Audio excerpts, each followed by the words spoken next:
Yes. Yeah.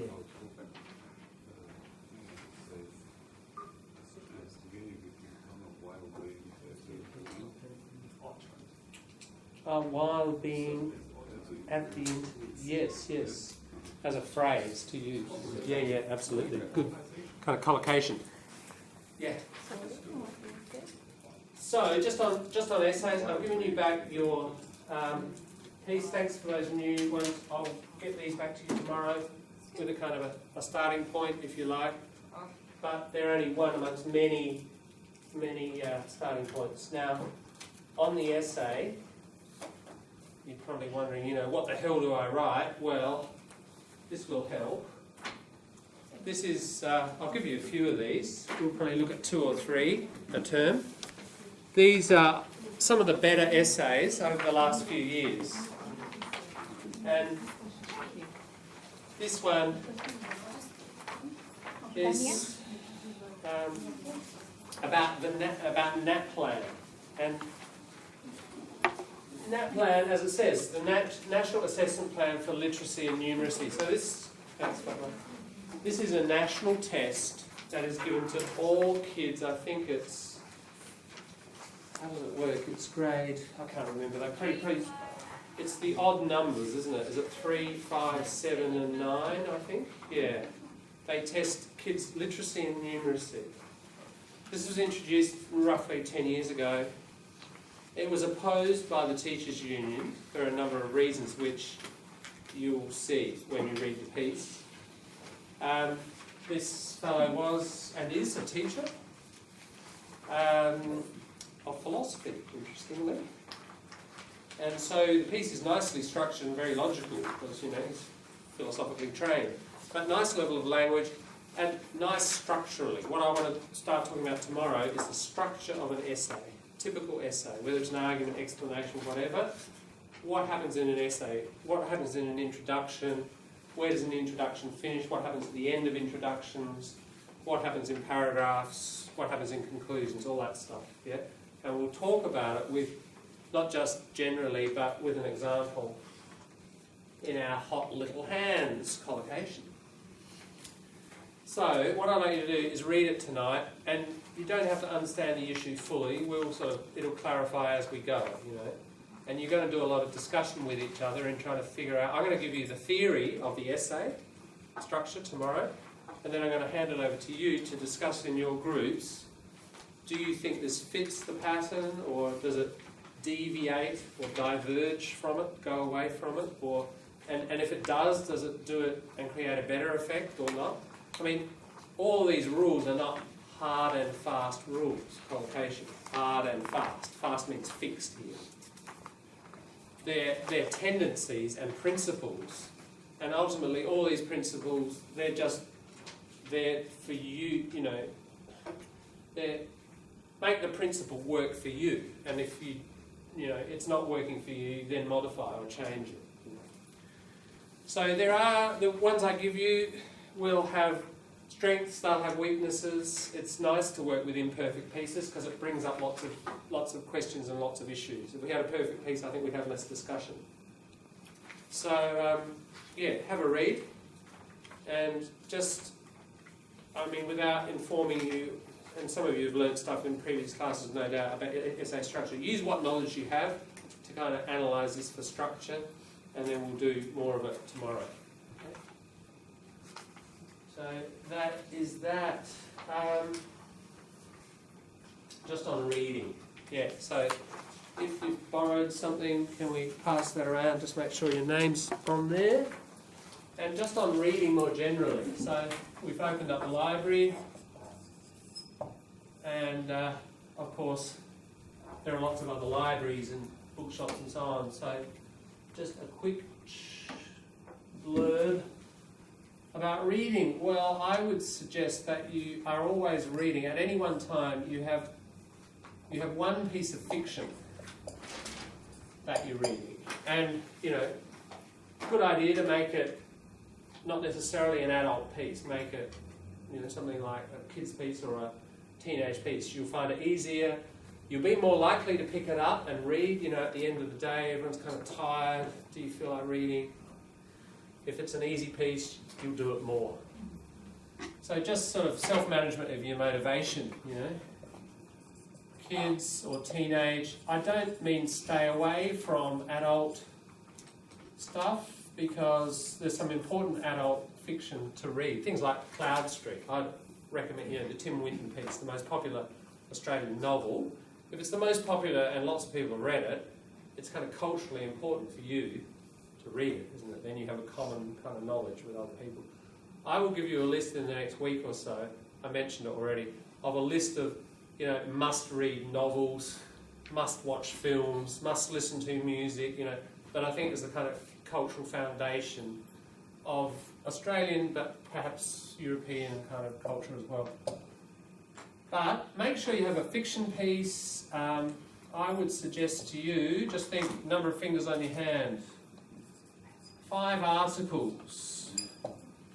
So this is daily. Now, I don't mean read a whole book daily. I mean, okay, don't panic, don't panic. I'm just going to put up what I think your daily diet of reading. Remember the iceberg, yeah? The iceberg. Here's class. It's a tiny little bit of the iceberg. Here's the rest of your time where most of your learning should be taking place. What we do in here, I'll repeat it again. Get yourself familiar with resources and strategies and habits to do the speaking, listening, reading, writing and culture out there. If you say you don't have time, you've got to make it. Simple as that. It's like going to a music lesson every week and saying to the music teacher, I don't have time to practice. You're just going to stand still, aren't you? If you don't expand that to at least an hour of each of those a day, pretty much you'll not move very fast. Okay, so we'll talk more through the course about self-management of that, but here's one part of the self-management of this bit. Reading. Okay?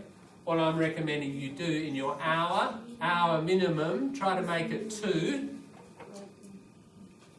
This is separate from the reading you're doing for your essay. That doesn't count. This is separate. That's bad news.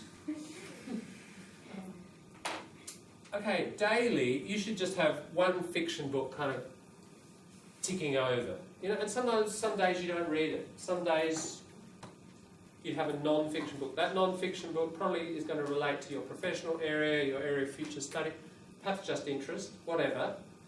But, all of these are doing different things. We'll talk about this in a minute.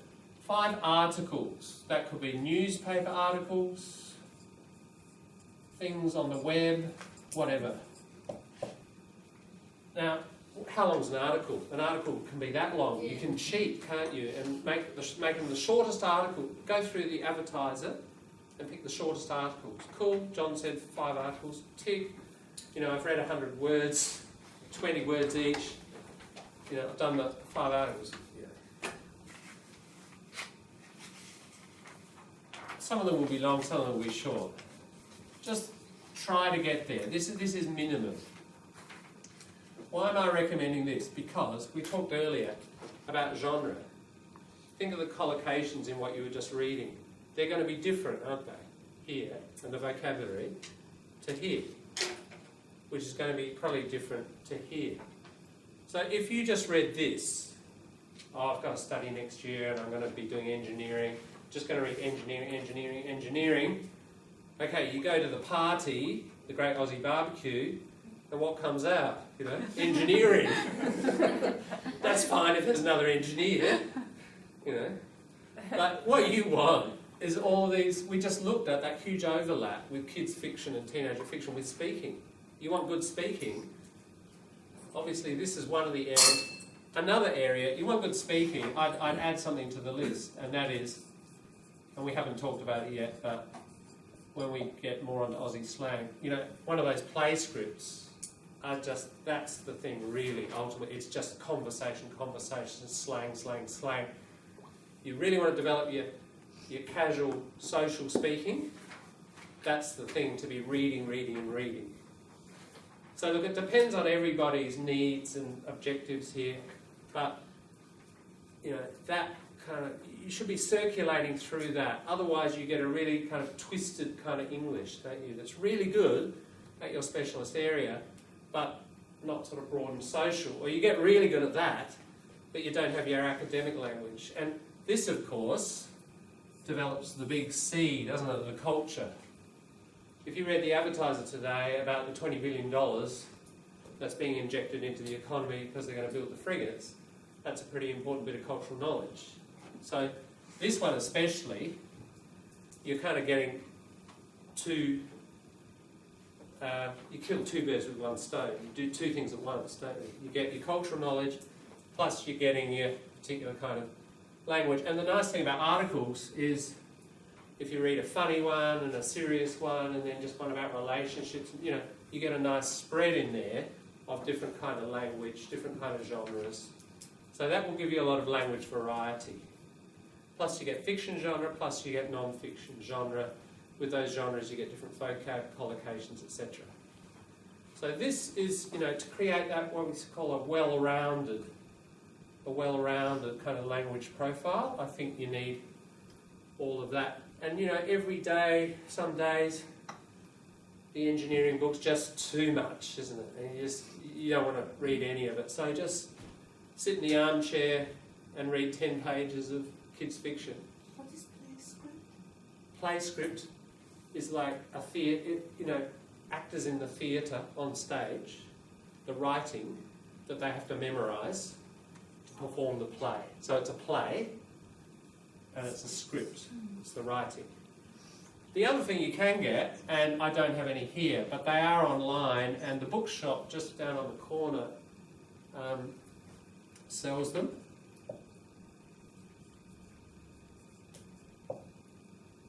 The bookshop is probably the best little bookshop in town, by the way. It's called Imprints.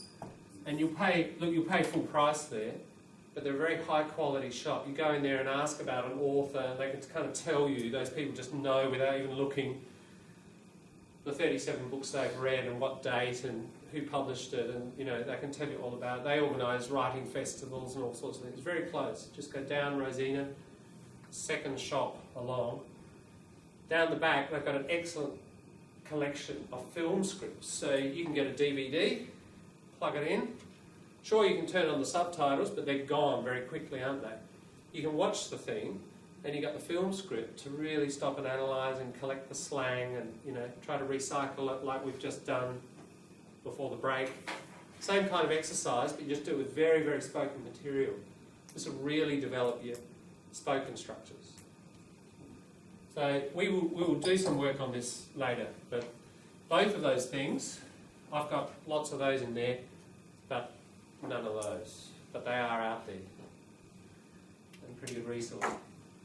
Yeah, so look, that's the sort of daily diet of reading. I hope you can see the point of trying to circulate around this. And it's part, if you've got that variety, it helps you manage your mood and your energy too, because sometimes some of those things are just, you know, a bit too much, and some of them are easier. But if you've got that kind of variety, and some's easier, then at least you're going to be hopefully reading every day, and you'll get that hour in somewhere. Minimum of the hour. Yeah. All right. So there we go. Any points? Yeah, you said imprints, maybe influence. The influence. That is the name of the shop. Imprint. Imprint means to stamp. It's like print. Imprint, just like stamp. You imprint. Old name for book publishing.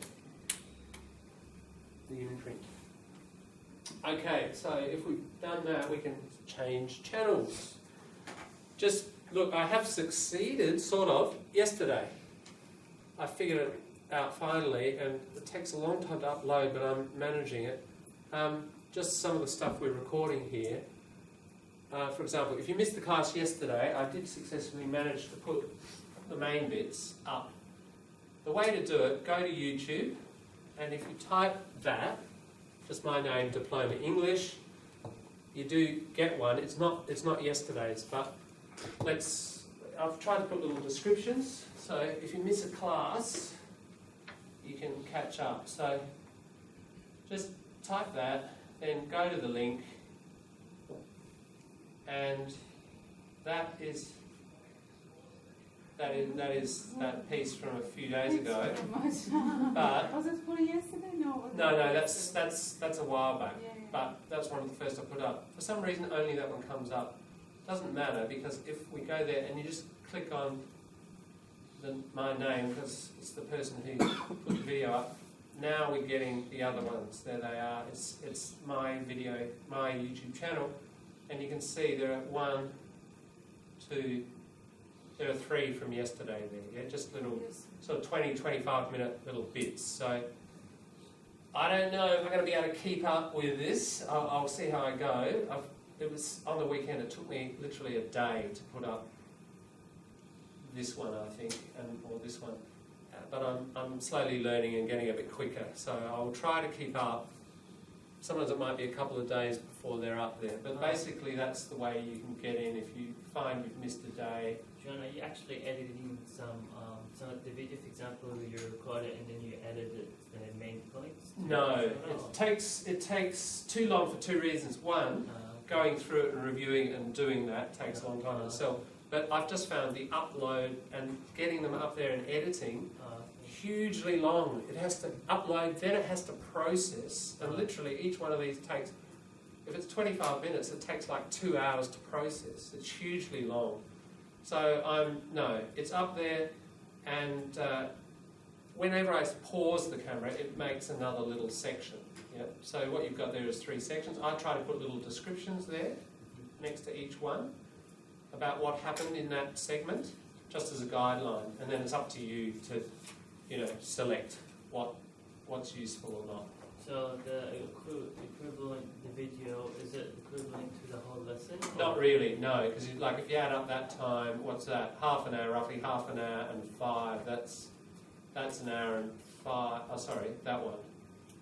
25, 5. There's only about an hour there, and we were in there for 4 hours or something. So it's just, all the discussion bits, all the times when people are on the computer by themselves, I turn the thing off. Okay. All right, so it's mainly the instruction time. Okay.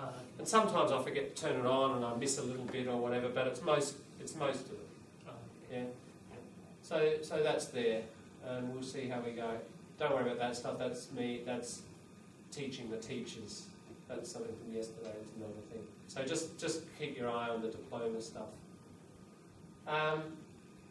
Okay, let's move on to our topic. Our topic, still drilling into this, speaking and listening. Adam Goods, something happened yesterday. That's it, yes. Yeah. So he's coming back to training, isn't he? He's come back to the game, so pretty important development. Yeah. Thank you. Well done. Who had read that or heard that? Good. You're keeping in touch with things, keeping up to date. Keep listening to media, reading it. Pretty important. Let's have a look last week. Unfortunately, Lita is not here because I noticed she had this up on her computer yesterday and we ran out of time. I really wanted to show it and she's not here today. But we've looked at serious stuff so far. But this program you might like. It's called The Weekly. And this guy, Charlie Pickering. And it's that typical, a key word, we were talking about this morning. Satire is the noun, satirical, important kind of text. Satire, criticism through humour. So criticising via or through humour. Always got humour in it. You can't have satire without humour. Even if it's very subtle, remember that word subtle, not totally obvious. And every country and every culture has a tradition, doesn't it, of satire. Yeah, so satire is good to practice with humour, of course, I think is the hardest thing to get control of in any language. You know, some jokes you get early on, but the final sort of layer is really tricky. So like anything, it's pretty important to practice, and you get better at it. You get used to the style of humour, you get used to the things people refer to, the way they make the joke, etc. Can you write the school of satire? Can you write the school of satire? The spelling, there. Satire. The way That's- of joking. That's right. That's the noun and that's the adjective. But when you just joke, but you're not criticising something, that's not satire. It's got to be this combination. Criticism, usually of a social event or a person, like a public person, and using humour. So here's the Adam Goodes. This program called The Weekly, it's a review of the week, and it's half an hour. I would strongly encourage you to watch it. It's the ABC one. It's on Wednesday at 8:30 p.m. And any of these programs, of course, you can get on iView. We will visit iView maybe next Monday and show you how the ABC, you know, how you can store, it stores things for about 3 weeks and then they're gone. So is that his own program? Because I remember he was in the project. Yeah. He transfers around a bit, but he's obviously got a contract with the ABC now Oh, okay. to present his show. Oh, okay. It's been running for about a few months. Yeah. So let's have a listen. It's just 4 minutes, and it's just a different kind of angle, different approach, different treatment of the topic.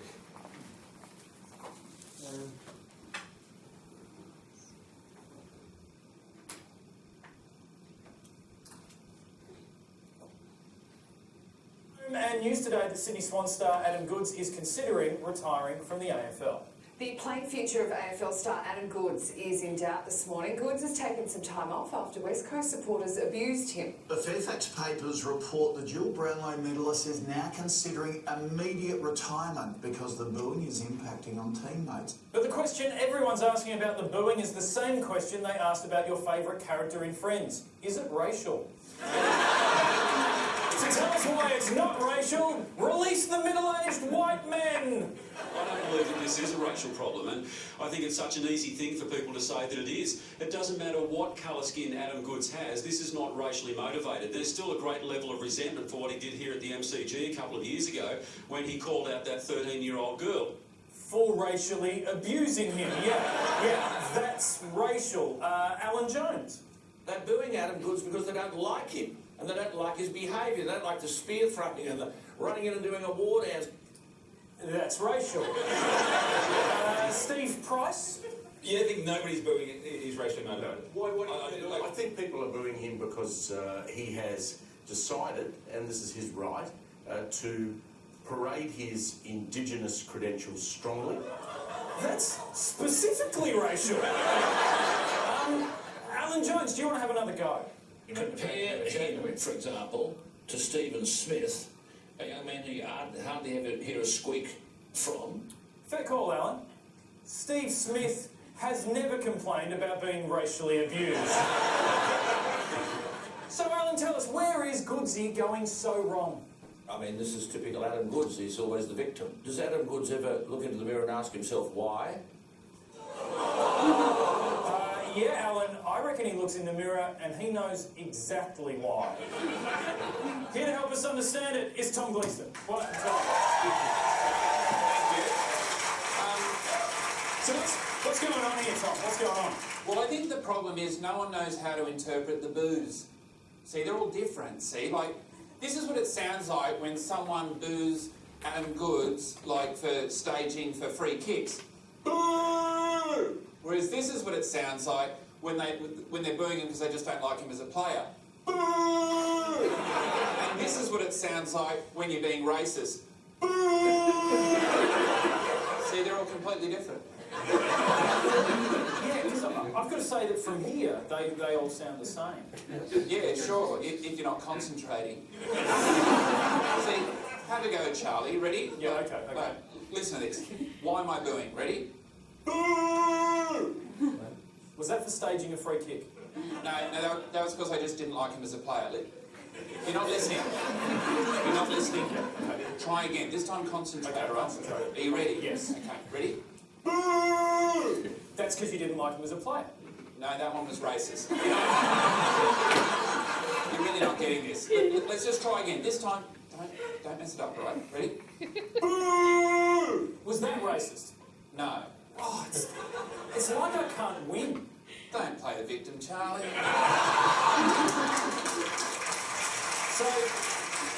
So is this how the game ends? You just keep booing me until I quit? Yeah, pretty much. All right, then I quit.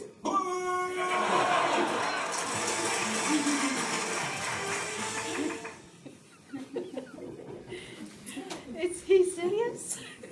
Is he serious? What do you think? No, I don't. It's satire, isn't it? So, yeah. So it's a good show. It's kind of intelligent humour, as it were. Yeah. There's quite a lot of that on the ABC. Usually, every year depends on contracts and stuff. But there's always some of it. There's another group that used to do it, and they haven't been around for a while in their old form. But that group, probably our most famous satirical comedy group, The Chaser. They used to do a show kind of reviewing the week and do a very similar thing. Now it's this guy. Yeah, it's a common kind of format, isn't it? And in the US, The Daily Show, Jon Stewart, has been running for years, probably 15 years or something. Interesting survey done 5 or so years ago. Most young people get their news from Jon Stewart Daily Show, humorous show, than from the serious news. They learn more about society from these sorts of things on mobile phones and stuff than they actually do from the straight news, which is a very interesting phenomenon. Mystery in the program. Yeah, it does, and a bit of kind of entertainment, and it's a lighter form. But also the news can sometimes be biased. I think because when I was doing one of the courses at the actual uni, critical literacy it's called. Oh, yes. It says that some news can be extremely biased. So don't look at 2 aspects, so just look at one aspect. Absolutely, yeah. So that's the issue why they look at these. I think that's an interesting point, and I think there's an element of that, of why young people are turning away from the standard. I mean, if you're in America, you've got Fox News. That's been shown to be extremely inaccurate and biased, and people kind of withdraw from that, but they still want something. They head towards this sort of stuff.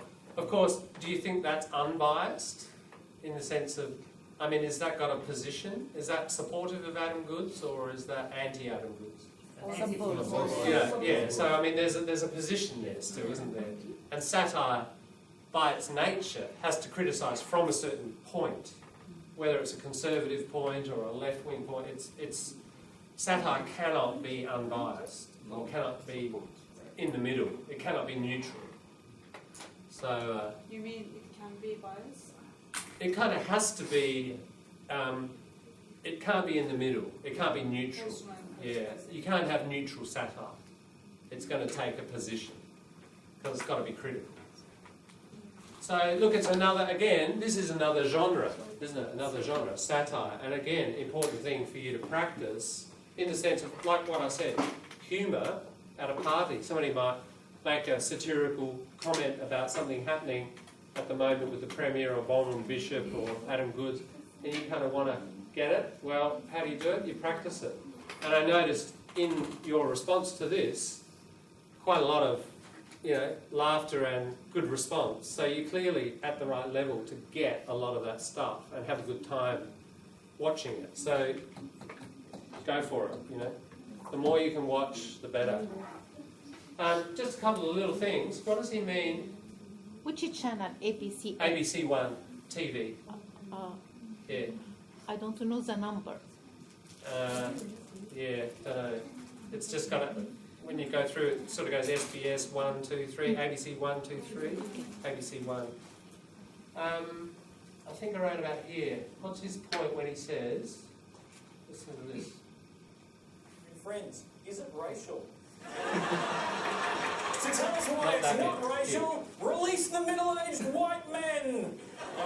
What's his point there? To tell us why it's not The racial. middle age, right? Like, Yeah, release the middle-aged white men. Like OSS, no? What is he saying about these news people?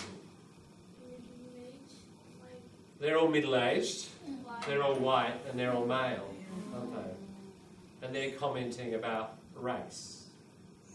So they're the kind of dominant, powerful group.